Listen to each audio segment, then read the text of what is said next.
Hello. Well, I've read several interviews you did, and I also read your bio. One important person in your life bringing you to country music was your cousin from Canada. Yes, that's right. Before we go into her story, one question about her and your music. Does she like your music? She does like our music, and she was the first person really, because she lived with us for 2 years. And why? Well, she went travelling around the world, and she was meant to go for like 2 months. Not around the world. She was travelling around Europe, and she ended up staying for 2 years with us. So she never went home. Yeah, no, and she just introduced us to people like the Dixie Chicks and Carrie Underwood and sorts. How old was she compared to you? We were 7, 8 when she first came, and then she came and visited a lot. So we were about 16 when we officially got into country music. Okay. Yeah, she's 10 years older than us. Yeah, 10 years older than us. 10 years older. So you really looked up to her and her musical taste. Definitely, yeah. Okay, good. What did she tell? Because well, was she really into country music, or was it just one style that she liked? Or? She was into country music, but not like a massive country fan. She just loved the Dixie Chicks, and she loved just sort of big country songs that we had never really heard. And then when we heard Ready to Run by the Dixie Chicks, which was one of the first songs, I think, which she introduced us to, and she told us their whole story, we were sold very quickly on their sound specifically, and then we reached out to more country music after that. What did you like about their sound? Their harmonies. We love the harmonies, and in country music, all of the songs tell a story. And we love how songs tell a story, and that's what we've done with our songs. You know, every story is real, and the harmonies and the honesty of all the songs that they sang as well. So yeah, we were very inspired. Is there one story, for example, that the Dixie Chicks sang about that you really liked? They have lots of stories. I remember they had one story that they wrote a song after basically they're all mums, and they'd go on the road with their kids, and this one guy sent them a song that he had written called Godspeed, and Natalie Maines explained what the song was about on stage, and it was all about how he had been separated from his son because his wife had moved away, and she sang this song. And I think me and Lizzy watched the video and we thought country music is all about a real story and pouring their heart out on stage. So we were really sold by that aspect, I think. Yeah. And what is it for you? Is there one story in a country song that you like best, maybe? Oh, out of any country artist.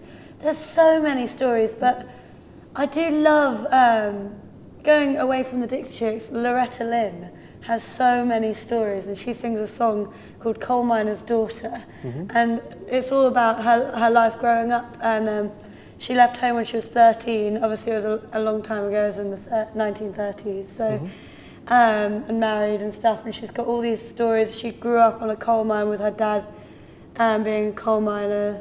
And she is told the story about being a coal miner's daughter. Yeah, the whole song is about her life as an early. She talked about in the songs all the kind of hardships and all the like good memories and stuff. And she was all fitted the whole story in the song, and I just love that. Do you also have a story that you like from a song? Yeah, I'm trying to think. There's loads of songs that I listen to that might not necessarily be written by the singer, but I'm just trying to think. Oh, that Zac Brown Band song you love about the boy, his son. Yeah, there's a song. Zac Brown Band have done a couple of songs, and they did one with a guy called Amos Lee, and it was all about the day that I die, I would like to have a guitar in my hand and still be singing these songs. And he explained it on stage. We were watching him in a stadium in Nashville, and we were like, I'd never heard the song before, and then they explained it and sang it, and it made us, I think, connect to the song. It was amazing though too, because it was all with these big male harmonies, and it was just like 5-part and everything. Yeah. And when you write your songs, how do you construct a story? How do you build a story? It's all from feeling. Like, we've grown up together, and we've spent 24/7 with each other, you know. And so every song on our album is about a real experience. It's from our childhood, and it's good to write together because we're two different people who've been around the same situations, you know. And for an example of one of the stories of our own songs on the album is a song called Take That Train.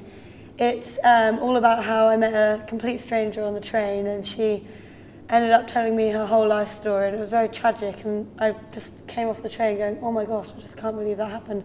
I wrote her whole story down, and then we wrote the song, and that's the story of another lady. What happened to her?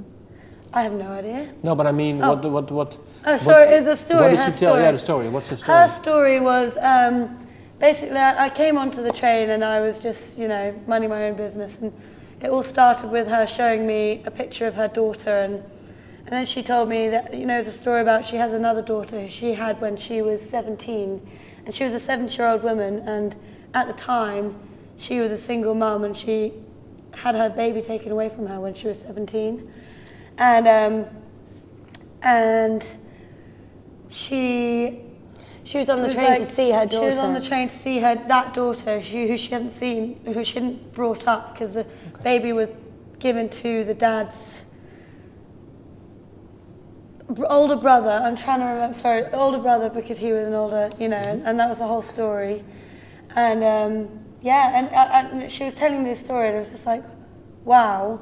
And she was on the train, and she was really nervous, you could see, because she was meeting up with the daughter who was actually a little bit, you know, she was in need of help. I think. Yeah, struggling. But Lizzy came off the train and she was like, I've just met this lady, and she just told me her whole life story, and I knew her 10 minutes. And we thought that that's an amazing concept for a song, that you can talk to a stranger sometimes and just find out some amazing things. Yeah, sometimes you have that feeling when you tell your story to a stranger, then you open up even more. Even and more. it helps more with a stranger sometimes.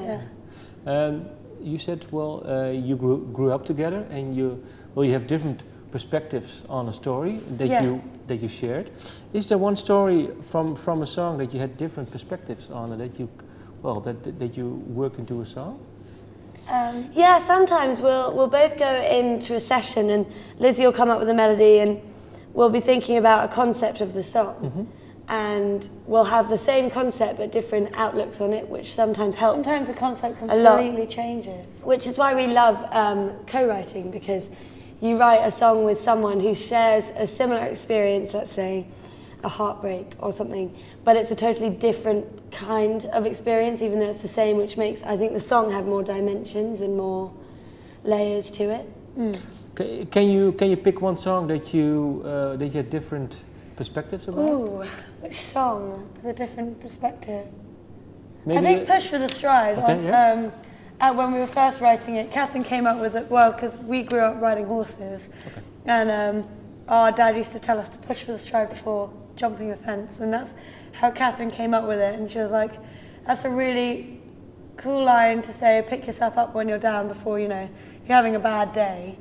And yeah, I think at the beginning I was like, push for the stride, push for the stride.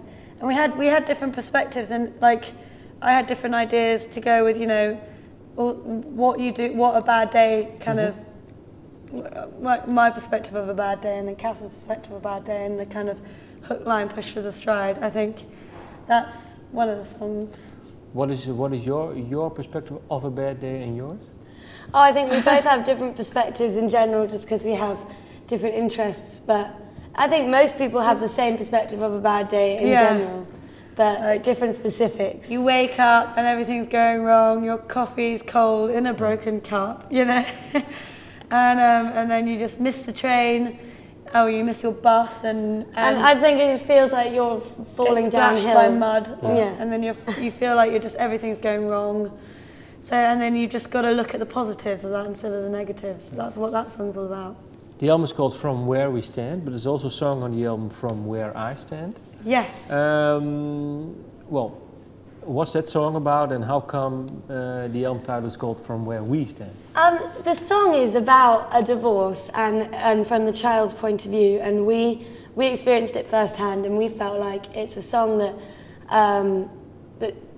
looks at a breakup from a different angle, and it's from where we stand, but the song is from where like I stand or from where Lizzy stands. And we thought we were coming up with the name of the album, and yeah, from where we stand, kind of, because the song From Where I Stand kind of it says about the whole album, like it's from Catherine and I's perspective, and that's what all the songs are about on the album, and so that's why we named the album From Where We Stand, because it kind of shaped the whole album. Yeah, because your parents broke up. They did, yes. Yeah. What do they think of your music and your career? They're super supportive. They're really cool about it. Our mum comes to as many gigs as she can, and our dad the same. So yeah, they're both very cool. But they were both in a band when we were growing up. Our dad was a drummer and our mum was a singer, and they were just doing rock 70s cover songs, and so we were brought up on the Beatles and Fleetwood Mac and, you know, all sorts of Blondie, and so they love music, so they absolutely love that we're doing this.